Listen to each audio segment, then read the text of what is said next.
ನಮಸ್ಕಾರ ವೀಕ್ಷಕರೇ. ತಂತ್ರಜ್ಞಾನ ಮುಂದುವರೆದಂತೆ ಇವತ್ತು ಆನ್‌ಲೈನ್ ವಂಚನೆಗಳು ದಿನೇ ದಿನೇ ಹೆಚ್ಚುತ್ತಿರುವುದು ತಮಗೆಲ್ಲರಿಗೂ ಗೊತ್ತಿರುವ ಸಂಗತಿ. ಸೊ ಅದೇ ರೀತಿ ಇವತ್ತು ಆನ್‌ಲೈನ್ ವಂಚನೆಗೊಳಗಾಗಿ ನಮ್ಮ ಜೊತೆಗೆ ಮಂಜುನಾಥ್ ಅಂತ ಒಬ್ರು ತಮ್ಮ ಆನ್‌ಲೈನ್ ವಂಚನೆ ಹೇಗಾಯ್ತು, ಆಮೇಲೆ ಅವರು ಪುತ್ರನಿಗೆ ಒಂದು ಉದ್ಯೋಗ ಕೊಡಿಸ್ತೀವಿ ಅಂತ ಹೇಳ್ಬಿಟ್ಟು ಆನ್‌ಲೈನ್ ವಂಚಕರು ತಮ್ಮ ಕೈಚಳಕನ ಹೇಗೆ ಉಪಯೋಗಿಸ್ಕೊಂಡ್ರು, ಅವರು ದಿನೇ ದಿನೇ ಎಷ್ಟು ಹಣವನ್ನ ಕಳ್ಕೊಂಡ್ರು ಅನ್ನೋದನ್ನ ಸ್ವಲ್ಪ ವಿವರವಾಗಿ ವಿವರಿಸಕ್ಕೆ ನಮ್ ಜೊತೆಗೆ ಮಂಜುನಾಥ್ ಅವರಿದ್ದಾರೆ. ಸೊ ನಮಸ್ಕಾರ ಮಂಜುನಾಥ್ ಅವರೇ. ಕಾರ್ಯಕ್ರಮಕ್ಕೆ ಸ್ವಾಗತ. ಆ ಹೇಳಿ, ಈಗ ನೀವು ಹೇಗೆ ಆನ್‌ಲೈನ್ ವಂಚನೆಗಳಿಗೆ ಒಳಗಾದ್ರಿ? ಆಮೇಲೆ ವಂಚಕರು ನಿಮ್ಮನ್ನ ಹೇಗೆ ಆ ಹಣ ದೋಚಿದ್ರು? ಅದನ್ನ ಒಂದ್ ಸ್ವಲ್ಪ ವಿವರವಾಗಿ ಹೇಳಿ. ITI ವಿದ್ಯಾಭ್ಯಾಸ ಮಾಡ್ತಾ ತಿಕ್ಟೂರಲ್ಲಿ ಕಾಲೇಜಲ್ಲಿ ಓದ್ತಾ ಇದ್ರು. ಅದಾದ ನಂತರದಲ್ಲಿ ಅವರು ವಿದ್ಯಾಭ್ಯಾಸ ಮುಗಿದ ನಂತರದಲ್ಲಿ ಒಂದು ಬೆಂಗಳೂರಿಗೆ ಯಾವುದೋ ಒಂದು ಕಂಪನಿ ಮುಖಾಂತರ ಅವ್ರ ಟೀಚರ್ಸ್ ಏನಿದ್ರು ಅವ್ರನ್ನ ಟ್ರೈನಿಂಗ್ ಅಂತ ಹೇಳಿ ಬೆಂಗಳೂರಿಗೆ ಅವ್ರನ್ನ ಒಂದು 15-20 ಸ್ಟೂಡೆಂಟ್ಸ್ ನ ಕಳ್ಸಿದ್ರು.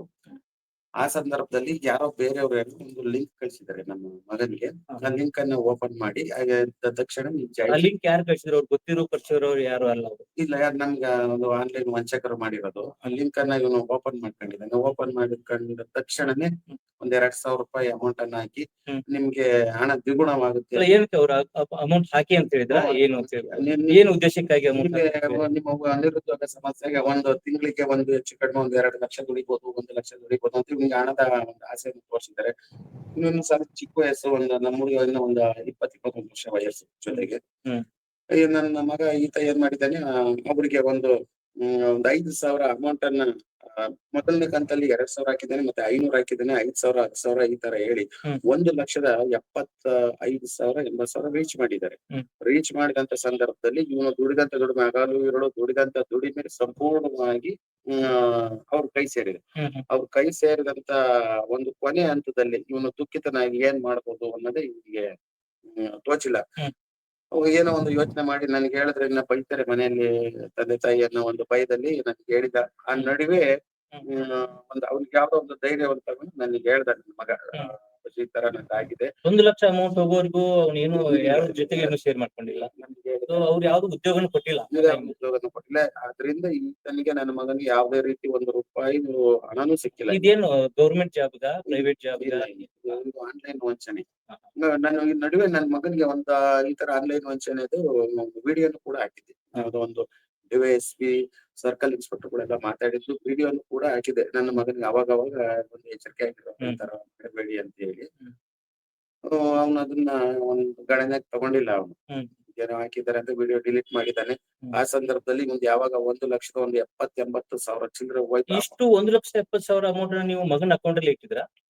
ನನ್ನ ಮಗ ಏನ್ ಮಾಡ್ತಾ ಇದ್ದ ಅಂತ ಅಂದ್ರೆ, ಅವನು ಬಂದಂತ ಸ್ಯಾಲ್ರಿ ಅಲ್ಲ, ಒಂದು 16,000-17,000 ಸ್ಯಾಲ್ರಿ ಬರುತ್ತೆ. ಆಲ್ರೆಡಿ ಕೆಲ್ಸಕ್ಕೆ ಹೋಗ್ತಾ ಇದ್ರು? ಹೌದು, ಟ್ರೈನಿಂಗ್ ಅಲ್ಲಿ ಇದ್ರು. ಟ್ರೈನಿಂಗ್ ಅವರು ಗವರ್ಮೆಂಟ್ ಕಡೆಯಿಂದ ಮತ್ತೆ ಕಂಪನಿ ಕಡೆಯಿಂದ ಒಟ್ಟು ಸೇರಿಸಿ ಒಂದು 17,000-18,000 ಸ್ಯಾಲ್ರಿ ಬರ್ತಾ ಇತ್ತು. ಆ ಸ್ಯಾಲ್ರಿಯನ್ನ ನಾನು ಒಂದು ಒಳ್ಳೆ ಒಂದು ಬೈಕ್ ತಗೋತೀನಿ ಅನ್ನೋದು ಒಂದು ಕನಸಾಗಿತ್ತು. ಈಗ ನಾವು ಬೈಕ್ ಕೊಡ್ಸೋದಕ್ಕೆ ನಾವು ಸ್ವಲ್ಪ ಹಣಕಾಸಿನ ಆರ್ಥಿಕತೆಯಿಂದ ನಾವು ಸ್ವಲ್ಪ ಕುಗ್ಗಿದ್ದೀವಿ. ಒಂದು ಮನೆಯನ್ನ ನಿರ್ಮಾಣ ಮಾಡಿ ಸ್ವಲ್ಪ ಕೈ ಸೋತಿರೋದ್ರಿಂದ ಆಯ್ತು ನೀನು ಮಾಡಕಪ್ಪ, ನೀನ್ ಮಾಡಕಪ್ಪ ಅಂತ ಹೇಳ್ತಾ ಇದ್ದೆ. ಇವನು ಅಮೌಂಟ್ ಅನ್ನ ಇವನು ಸೇವ್ ಮಾಡ್ತಾ ಇದ್ದ. ಆ ಅಮೌಂಟಿನ ಜೊತೆಗೆ ಇವನಿಗೆ ಬೇಕಾದಂತ ಖರ್ಚು ವೆಚ್ಚ, ಬಟ್ಟೆ ಯಾವ್ದಕ್ಕೂ ನಾನು ಅಮೌಂಟ್ ಹಾಕ್ತಾ ಇದ್ದೆ. ಅದನ್ನೆಲ್ಲ ಕೂಡಿಸಿ ಇವನು 1,80,000 ಇವನು ಯಾವಾಗ ಇವನಿಗೆ ಹಣದ ಆಮಿಷ ಬಡ್ಡಿ ಜಾಸ್ತಿ ಆಗುತ್ತೆ ಅಂತ ಹೇಳಿದ್ರೆ ದ್ವಿಗುಣ ಆಗುತ್ತೆ ಅಂತಲ್ಲ ಏನೋ ಅವನು ಮನ್ಸಲ್ಲಿ ಬಂದಿದ್ದು. ಅದನ್ನೆಲ್ಲ ಅವ್ರಿಗೆ ಆಗ್ತಾ ಹೋದಂತ ಸಂದರ್ಭದಲ್ಲಿ ಇವನು ಲಾಸ್ಟ್ ಇವ್ನು ಯಾವಾಗ 1,70,80,000 ಅಮೌಂಟ್ ಹೋದಂತ 1,70,000 ಒಂದೇ ದಿನಕ್ಕೆ ಹೋಯ್ತಾ?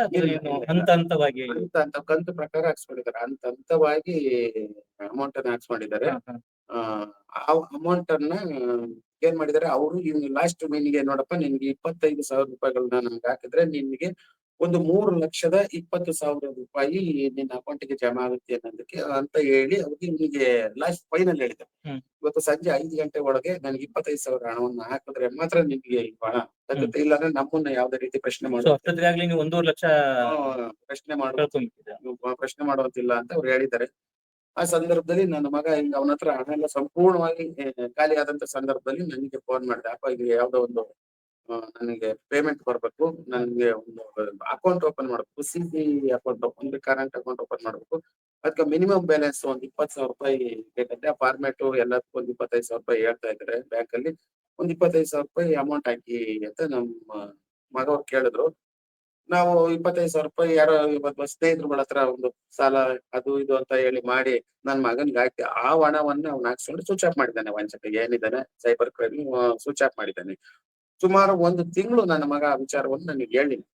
ಒಂದು ತಿಂಗಳು ಒಂದು 30 ದಿನ ಕಳೆದ ನಂತರದಲ್ಲಿ ಅಪ್ಪಾಜಿ ಈಗ ಅದು ಈ ತರ ಆಗಿದೆ, ಯಾವ್ದೋ ಒಂದು ಈ ತರ ನಾನು ಹಣವನ್ನು ಕಳ್ಕೊಂಡಿದ್ದೀನಿ, ಯಾವ್ದೋ ಒಂದು ಒಂದು ಉದ್ಯೋಗ ಕೊಡ್ತೀವಿ ಅಂತ ಹೇಳಿ ಅಥವಾ ಹಣ ದ್ವಿಗುಣ ಆಗುತ್ತೆ ಅಂತ ಹೇಳಿ ನನಗೆ ಮೋಸ ಮಾಡಿದ್ದಾರೆ. ನನ್ಗೆ ಏನಾದ್ರು ಒಂದು ಬಗೆಹರಿಸಿ ಕೊಡಿ, ನನಗೆ ಏನಾದ್ರು ಒಂದು ನನ್ನ ಹಣ ನನ್ನ ಶ್ರಮದ ಬೆವರಿನ ಫಲ ನನ್ನ ಕೈ ಸೇರಬೇಕು ಸೊ ಇದನ್ನ ನಿಮ್ ಮಗನೇ ನಿಮಗೆ ಹತ್ರ ಹೇಳ್ಕೊಂಡ.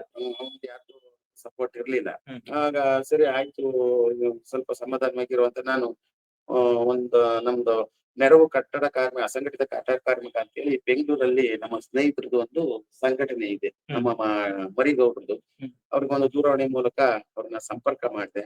ಅವರು ಸಂಪರ್ಕ ಮಾಡಿದಂತ ಸಂದರ್ಭದಲ್ಲಿ ನನಗೆ ಧೈರ್ಯವನ್ನ ತುಂಬಿದ್ರು. ನನ್ನ ಮಗನಿಗೂ ಧೈರ್ಯವನ್ನ ತುಂಬಿದ್ರು. ನಿಮ್ಮ ಹಣ ಎಲ್ಲೂ ಹೋಗಲ್ಲ, ನಾನು ನಿಮ್ಗೆ ನ್ಯಾಯ ಒದಗಿಸ್ಕೊಡ್ತೀನಿ, ನಾವು ನಿಮ್ಮ ಹಣವನ್ನು ಕೈ ಸೇರೋ ಮಟ್ಟಕ್ಕೆ ನಾನು ಬಗೆಹರಿಸ್ಕೊಡ್ತೀನಿ ಅಂತ ಹೇಳಿ ಅವ್ರ ಒಂದು ಕಾನೂನಿನ ಚೌಕಟ್ಟಿನಲ್ಲಿ ಹೋರಾಟ ಮಾಡಿ ನನ್ನ ಮಗ ಏನು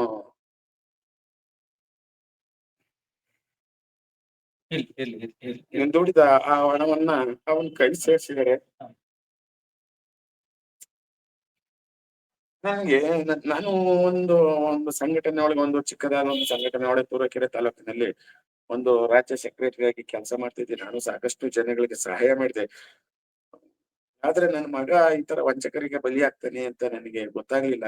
ಆದ್ರೂ ಕೂಡ ಮರಿಗೌಡ್ರು ಒಂದು ನಮಗೊಂದು ನೆರವು ಕಟ್ಟಡ ಕಾರ್ಮಿಕ ಅವ್ರದ್ದು ಏನಿದೆ ನೆರವು ಅಸಂಘಟಿತ ಕಾರ್ಮಿಕರ ಸಂಘಟನೆ ಅಂತ ಹೆಸರು ಹೇಳ್ತಾರೆ, ಅದರಂತೆ ನಮ್ಮ ಮಗನಿಗೆ ಒಂದು ನೆರವು ಕೊಟ್ಟು ನನ್ನ ಮಗನ ಒಂದು ಸಾವಿನ ದವಡೆಯಿಂದಲೇ ಪಾರ್ ಮಾಡಿದ್ದೆ. ನನ್ನ ಮಗನಿಗೆ ಹೇಳಿದೆ ಅವತ್ತು 1,70,80,000 ಹೋದ್ರು ಚಿಂತೆ ಇಲ್ಲ, ನಾನು ಇದ್ ಮಾಡ್ತೀನಿ ಸುಮ್ನೆ ಇರೋ ಅಂತ. ನಾನು ಕೂಡ ನಾನು ಬರ್ತಾ ಒಂದು ದಾರಿಯಲ್ಲಿ ಯತ್ನೆ ಮಾಡಿದ್ದೆ ನಮ್ಮ ಮರಿಗೌಡ್ರಿಗೆ ಫೋನ್ ಮಾಡೋದಕ್ಕಿಂತ ಮುಂಚೆ. ಎಲ್ಲಾದ್ರೂ ಸಾಲ ಹಾಕಿ ಮಾಡಿ ನನ್ನ ಮಗನಿಗೆ ಆ ಒಂದು 1,80,000 ಏನಿದೆ ಆ ಅಮೌಂಟ್ ನ ಬೇರೆ ರೂಪದಲ್ಲಾದ್ರೂ ನಾವು ನಿನ್ನ ಹಣವನ್ನ ನಾವು ಕೊಡ್ಸಿದೀವಿ ತಗೊಳಪ್ಪ ಅಂತ ಅವನ್ನ ಒಂದು ಏನು ಅವನ ನೋವಿಂದ ಈಚೆ ಬರ್ಬೇಕು, ಆ ಮಟ್ಟಕ್ಕೆ ಮಾಡ್ಬೇಕು ಅಂತ ಹೇಳಿ ಅವಾಗ ನಮ್ಮ ಮರಿಗೌಡ್ರು ಫೋನ್ ಮಾಡಿದಂತ ಸಂದರ್ಭದಲ್ಲಿ ಇಲ್ಲ ನೀವೇನು ಭಯ ಪಡಬೇಡಿ, ಆ ಹಣವನ್ನ ನಾನು ಕೈ ಸೇರಿಸ್ತೀನಿ ಅಂತ ಒಂದು ಕಾನೂನಿನ ಚೌಕಟ್ಟಿನಲ್ಲಿ ಹೋರಾಟ ಮಾಡಿ ಇವತ್ತು ನನ್ನ ಮಗನಿಗೆ ನ್ಯಾಯ ಒದಗಿಸ್ಕೊಟ್ಟಿದ್ದಾರೆ. ತುಂಬಾ ಖುಷಿ ಆಗ್ತಾ ಇದೆ ಸರ್ ಇವತ್ತು. ನೋಡಿ ವೀಕ್ಷಕರೇ, ದಿನೇ ದಿನೇ ಆನ್ಲೈನ್ ವಂಚಕರು ತಮ್ಮ ಕೈಚಳಕವನ್ನ ಹೇಗೆ ಬಳಸ್ಕೊಂಡ್ರು, ಆಮೇಲೆ 1,80,000 ಹಣವನ್ನ ಕಳ್ಕೊಂಡು ಇವತ್ತು ಮಂಜುನಾಥ್ ಅವರು ಯಾವ ನಮ್ಮ ನೆರವು ಸಂಸ್ಥೆಯ ಶ್ರೀ ಅಶ್ವಥ್ ಟಿ ಮರಿಗೌಡ್ರನ್ನ ಸಂಪರ್ಕಿಸಿದಾಗ ಅಶ್ವಥ್ ಟಿ ಮರಿಗೌಡ್ರು ಇವರಿಗೆ ಹೇಗೆ ನ್ಯಾಯ ಕೊಡಿಸಿದ್ರು, ಆಮೇಲೆ ಅದಕ್ಕೆ ಪರಿಹಾರನ್ನ ಅವರು ಹೇಗೆ ಕಂಡುಕೊಂಡ್ರು ಅನ್ನೋದನ್ನ ಅವ್ರ ಹತ್ರನೇ ನಾವು ಸ್ವಲ್ಪ ಮಾತಾಡಿ ಕೇಳ್ಕೊಳ್ಳೋಣ. ಸೊ ಬನ್ನಿ. ನಮಸ್ಕಾರ ಅಶ್ವಥ್ ಟಿ ಮರಿಗೌಡ್ರವ್ರಿಗೆ, ಕಾರ್ಯಕ್ರಮಕ್ಕೆ ಸ್ವಾಗತ. ನಮಸ್ಕಾರ ಸರ್. ಸರ್, ಈಗ ಈ ತಮಗೆ ಗೊತ್ತಿರಬಹುದು ಆಲ್ಮೋಸ್ಟ್ ಈ ಮಂಜುನಾಥ್ ಅವ್ರ ಕೇಸಲ್ಲಿ ತಾವು ತುಂಬಾ ಶ್ರಮ ಪಟ್ಟಿದ್ದೀರಾ. ಸೊ ಧನ್ಯವಾದಗಳು ಅದಕ್ಕಾಗಿ. ಇವರು ಹಂತ ಹಂತವಾಗಿ 1,80,000 ಅಮೌಂಟ್ ಅನ್ನ ಕಳ್ಕೊಂಡಾಗ ಸೊ ಅವರ ನೋವನ್ನ ತಮ್ಮ ಹತ್ರ ಹೇಳ್ಕೊಂಡಾಗ ಸೊ ಅದಕ್ಕೆ ತಮ್ಮ ಪ್ರತಿ ಒಂದು ರಿಯಾಕ್ಷನ್ ಹೇಗಿತ್ತು? ಐ ಮೀನ್ ಇದನ್ನ ನೀವು ಕಂಪ್ಲೇಂಟ್ ಅಂತ ತಗೊಂಡು ಹೋರಾಟ ಮಾಡಿ ಆ ಅಮೌಂಟ್ ಅನ್ನ ಅವ್ರಿಗೆ ಕೊಡಿಸಿದ್ದಕ್ಕೆ ಅವರು ತುಂಬಾ ಏನು ಖುಷಿಯಾಗಿದ್ದಾರೆ. ಸೊ ಇದನ್ನ ಒಂದ್ ಸ್ವಲ್ಪ ನಮ್ಮ ವೀಕ್ಷಕರಿಗೆ ತಾವು ತಿಳಿಸ್ಕೊಡ್ಬೇಕಂತ, ಹೇಗೆ ಅಮೌಂಟ್ ಅನ್ನ ನೀವು ತಿರ್ಗಾ ತಗೊಳ್ಳಕ್ಕೆ ಪ್ರಯತ್ನ ಪಟ್ರಿ? ಯಾಕಂದ್ರೆ ಇವತ್ತು ಒಂದ್ ಸಾರಿ ಅಮೌಂಟ್ ಅಕೌಂಟ್ ಇಂದ ಹೋದ ತಕ್ಷಣ ವಾಪಸ್ ಬರೋದು ಬಹಳ ಕಷ್ಟ. ಸೊ ಇಂತಹ ದಿನಗಳಲ್ಲಿ ತಾವು ಅಮೌಂಟ್ ಅನ್ನ ಹೇಗೆ ರಿಫಂಡ್ ಮಾಡಿಸ್ಕೊಂಡ್ರಿ, ಅದು ಅವ್ರಿಗೆ ಹೇಗ್ ತಲುಪ್ತು? ಸೊ ಅದನ್ನ ಒಂದ್ ಸ್ವಲ್ಪ ವಿವರಿಸಿ ಹೇಳ್ತೀರಾ ಅಂತ ತಮ್ಮಲ್ಲಿ ಕೇಳ್ಬೋದು. ಸರ್ ನಮಸ್ಕಾರ. ಮೊದಲನೇದಾಗಿ ತಮ್ಮ ವಾಹಿನಿಗೆ ವಂದನೆಗಳು. ಏನಿವಾಗ ನಮ್ಮ ಆತ್ಮೀಯ ಸ್ನೇಹಿತರು ಮಂಜುನಾಥ್ ರವರು ತಮ್ಮ ವಾಹಿನಿಯಲ್ಲಿ ಕೂತಿದ್ದಾರೆ. ನೀವ್ ಹೇಳ್ದಂಗೆ ಈ ವಿಚಾರ ಒಂದು ಕಂಪ್ಲೇಂಟ್ ಆಗಿ ನಾವು ತೆಗೆದುಕೊಳ್ಳಿಲ್ಲ. ಯಾಕೆಂದ್ರೆ ಈಗಾಗ್ಲೇ ಅವರು ಕೂಡ ತಮ್ಮ ಗಮನಕ್ಕೆ ತಂದಿರಬಹುದು, ನಾವು ದಿನನಿತ್ಯ ನೂರಾರು ಕಾರ್ಮಿಕರಿಗೆ ಸಮಸ್ಯೆಗೆ ನಿಂತ್ಕೊಳ್ತಕ್ಕಂತಹ ಒಂದು ಕಾರ್ಮಿಕ ಸೇವೆಯಲ್ಲಿ ತೊಡಗಿರ್ತಕ್ಕಂತಹ ವ್ಯಕ್ತಿಗಳು. ಅಂದ್ರೆ ಮಂಜುನಾಥ್ ಅವ್ರನ್ನ ಸೇರಿಸ್ಕೊಂಡು ನಾನು ಹೇಳ್ತಾ ಇದ್ದೀನಿ.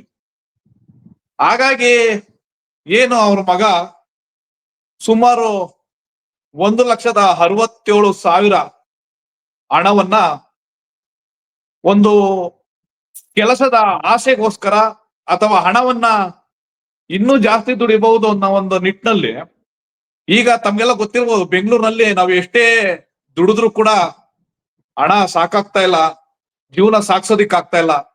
ಈ ನಿಟ್ಟಿನಲ್ಲಿ ನಮ್ಮ ಮಂಜುನಾಥ್ ಅವರ ಮಗ ಹಣವನ್ನ ಇನ್ನೂ ಜಾಸ್ತಿ ಸಂಪಾದನೆ ಮಾಡ್ಬೇಕು ಅನ್ನೋ ನಿಟ್ಟಿನಲ್ಲಿ ನಾನು ಈಗ ತಗತ ಒಂದು ಅಪ್ರೆಂಡಿಕ್ಸ್ ಒಂದು ಆಧಾರದ ಮೇಲೆ ಕೆಲಸಕ್ಕೆ ಸೇರ್ಕೊಂಡಿರ್ತಾರೆ. ಈ ಹಣ ಸಾಕಾಗ್ತಾ ಇಲ್ಲ ಅಂತೇಳಿ ಲೋಕಲ್ ಜಾಬ್ ಎಂಬ ಒಂದು ಆಪ್ ನಲ್ಲಿ ಇವರು ಒಂದು ಅರ್ಜಿಯನ್ನ ಸಲ್ಲಿಸಿರ್ತಾರೆ, ನಮ್ಗೆ ಕೆಲಸ ಬೇಕಾಗಿದೆ ಅಂತೇಳಿ. ಆಗ ಇದನ್ನೇ ಕಾಯ್ತಾ ಕೂತಿದಂತಹ ಸೈಬರ್ ವಂಚನೆಗಾರರು ಈ ತರ ಒಂದು ಮಾಹಿತಿಯನ್ನ ಪಡೆದು ಈ ತರ ಒಂದು ವಾಟ್ಸಪ್ ನಂಬರ್ಗೆ ಏನಲ್ಲಿ ಸಂಪರ್ಕ ಸಂಖ್ಯೆಯನ್ನು ತಿಳಿಸಿರ್ತಾರೆ, ಈ ಒಂದು ಸಂಪರ್ಕ ಸಂಖ್ಯೆಗೆ ಲಿಂಕ್ ಅನ್ನ ಕಳಿಸ್ತಾರೆ. ಈ ಲಿಂಕ್ ಮುಖಾಂತರ ಸೈಬರ್ ವಂಚನೆಕಾರರನ್ನ ಸಂಪರ್ಕಿಸ್ತಾರೆ. ಅವಾಗ ಅವರು ಪ್ರಥಮವಾಗಿ ಇದಕ್ಕೆ ನೀವು ಕೆಲಸ ಬೇಕು ಅಂದ್ರೆ ಅರ್ಜಿಗಳನ್ನ ಫಿಲ್ ಮಾಡ್ಬೇಕು, ಅಪ್ಲಿಕೇಶನ್ ಫೀಸ್ ಅಂತೇಳಿ ಒಂದಷ್ಟು 5,000 ಹಣವನ್ನ ಪ್ರಥಮವಾಗಿ ಪಡಿತಕ್ಕಂಥದ್ದು. ಮತ್ತೆ ಈ ವಿಚಾರಗಳು ಈಗಾಗಲೇ ನಮ್ಗೆ ಗೊತ್ತಿದೆ. ಮೊದಲೇ ಇದನ್ನ ನಮ್ ಗಮನಕ್ಕೆ ತಂದ್ರೆ ಖಂಡಿತವಾಗಿ ನಾವು ಇಷ್ಟು ಹಣವನ್ನ ಹಾಕೋದಿಕ್ಕೆ ನಾವು ಬಿಡ್ತಾ ಇರಲಿಲ್ಲ. ನಮ್ಮ ಹುಡುಗನ್ಗೆ ನಾವು ಸಲಹೆಯನ್ನ ಕೊಡ್ತಾ ಇದ್ವಿ. ಯಾಕಂದ್ರೆ ಈ ದಿನನಿತ್ಯ ಈ ತರ ಸಮಸ್ಯೆಗಳನ್ನ ನಾವು ನೋಡ್ತಾ ಇರ್ತೀವಿ. ಹಾಗಾಗಿ ಏನು ಮಂಜಣ್ಣವ್ರು ನನಗೆ ಕರೆ ಮಾಡಿ, ಅಣ್ಣ ನಮ್ಮ ಮಗನ ಸಮಸ್ಯೆ ಈ ತರ ಆಗಿದೆ, ಸುಮಾರು 1,60,000-70,000 ಕಳೆದುಕೊಂಡಿದ್ದಾನೆ, ಈ ವಂಚನೆಗಾರರನ್ನ ಹೇಗ್ ಹಿಡಿಯೋದು? ಯಾಕೆಂದ್ರೆ ನಾವು ಸುಮಾರು ಸ್ನೇಹಿತರನ್ನ ನೋಡಿದೀವಿ, ಹಣವನ್ನ ಕಳೆದುಕೊಂಡು ಅದು ವಾಪಸ್ಸು ಬರದೇ ಇದ್ದಂತಹ ಸಂದರ್ಭಗಳನ್ನ ನಾವು ಕಂಡಿದ್ದೀವಿ. ಆದ್ರೆ ನನ್ನ ಮಗ ತುಂಬಾ ಹಗಲು ರಾತ್ರಿ ಶ್ರಮ ಪಟ್ಟು ನಿದ್ದೆಗೆಟ್ಟು ಈ ಹಣವನ್ನ ದುಡಿದಿದ್ದಾನೆ, ಹೇಗಾದ್ರೂ ಮಾಡಿ ಈ ಹಣವನ್ನ ನಾವು ವಾಪಸ್ ಪಡಿಬೇಕು ಗೌಡ್ರಿ ಅಂತೇಳಿ ನನ್ನ ಗಮನಕ್ಕೆ ತರ್ತಾರೆ. ಇದು ಕಂಪ್ಲೇಂಟ್ ಅಲ್ಲ, ನನ್ನ ಒಂದು ಸ್ನೇಹಿತರ ಸಮಸ್ಯೆ ಬೇರೆ ಅಲ್ಲ, ನಮ್ಮ ಸಮಸ್ಯೆ ಬೇರೆ ಅಲ್ಲ. ಏನು ನಮ್ಮ ಸ್ನೇಹಿತರ ಮಗನಿಗಾಗಿದೆ, ನನ್ನ ಮಗನ ಸಮಾನ ಅಂತೇಳಿ ನಾವು ಇದು ನಮ್ಮ ಸಮಸ್ಯೆನೇ, ಇದು ನಮ್ಮಂತವ್ರಿಗೆ ಈ ತರ ಸಮಸ್ಯೆಗಳಾದ್ರೆ ಬೇರೆಯವ್ರಿಗೆ ಇನ್ಯಾವ ರೀತಿ ಆಗ್ಬೋದು ಅಂತೇಳಿ ಇದನ್ನ ಒಂದು ಹಠವಾಗಿ ಚಾಲೆಂಜ್ ಆಗಿ ತಗೊಂಡು ಪೊಲೀಸ್ನವರ ಸಹಕಾರದಲ್ಲಿ ಆ ವಂಚನೆಕಾರರನ್ನ ಹಿಡಿದು ಇವತ್ತು ನಾವು ಹಣವನ್ನ ಈಗಾಗ್ಲೇ ವಾಪಸ್ ಪಡೆದಿದ್ದೀವಿ. ಹಾಗಾಗಿ ಮಂಜಣ್ಣವ್ರ ಇದ್ರಲ್ಲಿ ಏನು ಬೇಸರ ಪಡ್ಕೊಳ್ಳುವಂತ ಸಂಗತಿ ಅಲ್ಲ. ಯಾಕೆಂದ್ರೆ ಪ್ರತಿನಿತ್ಯ ನಾವು ಎಷ್ಟೇ ಅನುಭವ ಆದ್ರೂ ಕೂಡ ಮತ್ತೆ ನಾಳೆ ಬೆಳಿಗ್ಗೆ ಎದ್ದು ಬೇರೆ ವಿಚಾರದಲ್ಲಿ ಎಡಗುವಂತ ಕೆಲಸಗಳು ಸಹಜವಾಗಿ ನಡೀತಾ ಇದೆ. ಹಾಗಾಗಿ ನಾವು ಕಾರ್ಮಿಕ ಮುಖಂಡರಾಗಿ ನಾವು ಎಡಗಿದೀವಿ ಅನ್ನೋಂತ ಒಂದು ಪ್ರಮೇಯ ನಿಮ್ಗೆ ಬೇಡ. ಖಂಡಿತವಾಗಿ ಈ ತರ ಸಮಸ್ಯೆಗಳು ಬರ್ತಾ ಇರ್ತವೆ. ನಾವು ದಿನನಿತ್ಯ ಸಮಸ್ಯೆಗಳನ್ನ ಎದುರಿಸ್ತಾ ಇದ್ದೀವಿ. ನಾವೆಲ್ಲರೂ ನಿಮ್ ಜೊತೆ ಇದ್ದೀವಿ, ನೀವೆಲ್ಲರೂ ಕೂಡ ನಮ್ ಜೊತೆ ಇದ್ದೀವಿ. ಹಾಗಾಗಿ ಯಾವುದೇ ರೀತಿಯ ಸಮಸ್ಯೆಗಳನ್ನ ಬಂದ್ರೆ ನಾವು ಎದುರಿಸೋಣ. ಮತ್ತೆ ಈ ಮೂಲಕ ನಾನು ಏನು ಬೆಂಗಳೂರಿನಲ್ಲಿ ನಿರುದ್ಯೋಗಿಗಳು ಅಥವಾ ವಿದ್ಯಾರ್ಥಿಗಳು ಉನ್ನತ ಶಿಕ್ಷಣವನ್ನು ಮಾಡಿ ಪದವೀಧರರಾಗಿ ಕೆಲಸನೇ ಇಲ್ದೇನೆ ಈ ಯಾವ್ದೋ ಒಂದು ಆನ್ಲೈನ್ ವಂಚನೆಗೋಸ್ಕರ ಅಥವಾ ಈಗಾಗಲೇ ಕೆಲಸ ಮಾಡ್ತಾ ಇದ್ರು ಕೂಡ ಇನ್ನೂ ಜಾಸ್ತಿಯ ಒಂದು ಹಣದ ಆಸೆಗೆ, ಜಾಸ್ತಿ ಸಂಬಳ ಸಿಗುತ್ತೆ ಅನ್ನೋ ಒಂದು ಆಸೆಗೆ ಆನ್ಲೈನ್ ಬರ್ತಕ್ಕಂತಹ ಲಿಂಕ್ಗಳನ್ನ ಕ್ಲಿಕ್ ಮಾಡಬೇಡಿ. ಮತ್ತೆ ಈಗೆಲ್ಲ ತಾವುಗಳೆಲ್ಲ ನೋಡಿರ್ಬಹುದು, APK ಅಂತೇಳಿ ಒಂದು ಆ್ಯಪ್ ಬರುತ್ತೆ. ಆ ಆ್ಯಪ್ ಏನಾದ್ರು ಕ್ಲಿಕ್ ಮಾಡಿದ್ರೆ ನಮ್ಮ ಮೊಬೈಲ್ ನಲ್ಲಿ ಇರ್ತಕ್ಕಂತಹ ಡಾಟಾಗಳನ್ನೆಲ್ಲ ತಗೊಂತಾರೆ, ಮೊಬೈಲ್ ನ ಹ್ಯಾಕ್ ಮಾಡ್ತಾರೆ, ಮತ್ತೆ ಖಾತೆಯಲ್ಲಿ ಇರ್ತಕ್ಕಂಥ ಹಣವನ್ನೆಲ್ಲ ವಂಚನೆ ಮಾಡುವಂತದ್ದು ನಡೀತಾ ಇದೆ. ಹಾಗಾಗಿ ಈಗೇನ್ ಇವಾಗ ಇದೊಂದು ಅನುಭವ, ಅವಾಗ್ಲೇ ಮಂಜಣ್ಣವ್ರು ಹೇಳ್ತಾ ಇದ್ರು, ಅಶೋಕ್ ಮರಿಗೌಡರು ತುಂಬಾ ಸಹಾಯ ಮಾಡಿದ್ರು ಅಂತೇಳಿ. ಇದು ಸಹಾಯ ಅಲ್ಲ, ಇದು ಒಬ್ಬ ಕಾರ್ಮಿಕ ಮುಖಂಡನಾಗಿ ಅಥವಾ ನಿಮ್ಮ ಸ್ನೇಹಿತನಾಗಿ ನನ್ನ ಒಂದು ಕರ್ತವ್ಯ ಮಾಡಿದ್ದೀನಿ. ಹಾಗಾಗಿ ಎಲ್ಲಾ ನಿರುದ್ಯೋಗಿಗಳ ಅಥವಾ ವಿದ್ಯಾರ್ಥಿಗಳ ಗಮನಕ್ಕೆ ತರೋದೇನಂದ್ರೆ, ದಯವಿಟ್ಟು ಆನ್ಲೈನ್ ಅಂದ್ರೆ ಸಾಮಾಜಿಕ ಜಾಲತಾಣದಲ್ಲಿ ವಂಚನೆ ಆಗ್ಬೇಡ್ರಿ ಅಂತೇಳಿ ಈ ಮೂಲಕ ನಾನು ಅವ್ರಿಗೆ ತಿಳಿಸ್ತಾ ಇದ್ದೀನಿ. ಈಗಾಗ್ಲೇ ಏನು ನಮ್ಮ ಹುಡುಗ ಹಣವನ್ನ ಕಳ್ಕೊಂಡಿದ್ದ, ಈ ಹಣವನ್ನ ನಾವು ಆರಕ್ಷಕರ ಮೂಲಕ ಸಹಾಯದೊಂದಿಗೆ ಈ ಹಣವನ್ನ ವಾಪಸ್ ಪಡೆದಿದ್ದೀವಿ. ಈ ಸಂದರ್ಭದಲ್ಲಿ ತಮ್ಮ ವಾಹಿನಿ ಇದು ಮೂಲಕ ಹೇಗೆ ಹೇಗೆ ಸಾಧ್ಯ ಆಯ್ತು ಶ್ರೀ ಅಶ್ವಥ್ ಮರಿಗೌಡ್ರಿಗೆ? ಒಂದ್ ಸ್ವಲ್ಪ ವಿವರವಾಗಿ ಏನಾದ್ರು ಹೇಳ್ಬೋದಾ? ಇಲ್ಲ, ಇದು ನಮ್ಮ ಹುಡುಗ ಆಲ್ರೆಡಿ ಸೈಬರ್ ಕ್ರೈಮ್ ನಲ್ಲಿ ದೂರನ್ನ ದಾಖಲಿಸಿದ. ಹ್ಮ್. ಈ ಆಧಾರದ ಮೇಲೆ ನಾವು ಪೊಲೀಸ್ ಅವರ ಒಂದು ಸಹಕಾರವನ್ನ ತೆಗೆದುಕೊಂಡು, ಮತ್ತೆ ಆ ಹುಡುಗ ಯಾರು ನಮಗೆ ವಂಚನೆ ಮಾಡಿದ್ದ, ಆ ಹುಡುಗ ಕರೆ ಮೂಲಕ ಸ್ವಲ್ಪ ಸಂಪರ್ಕಿಸ್ತಾ ಮತ್ತು ಸಹಕರಿಸ್ದ.